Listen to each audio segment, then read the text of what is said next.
If you had to pick, who would be your person of the year?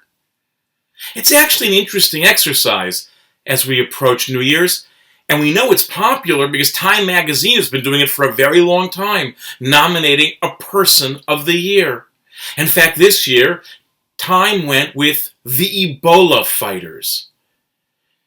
But if you look at the stories Time magazine featured, I want to suggest that maybe this year's person of the year should be God.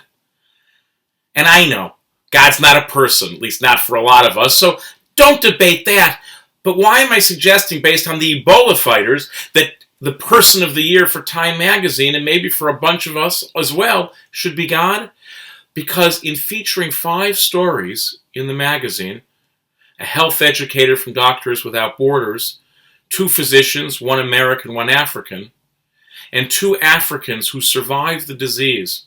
1 an ambulance driver who took care of sick kids, and the other one who had been a non-expert, a layperson who survived the disease and then became a volunteer nurse as a result of going through what she went through.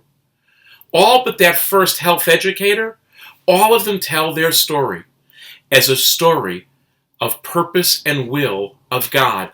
All of them tell a story in which they pray before they do that which the rest of us see as heroic.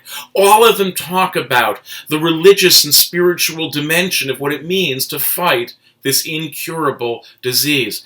All of them talk about what it means to find strength through faith when other answers have eluded them. Now, I'm not saying everyone has to believe in God. I'm not saying everyone has to pray.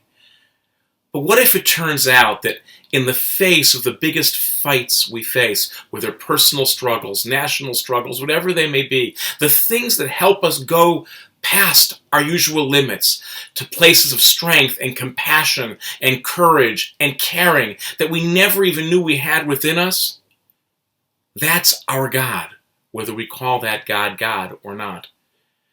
And that this year, as we look back on 2014, and begin to plan for how 2015 will be, the person of the year should be God.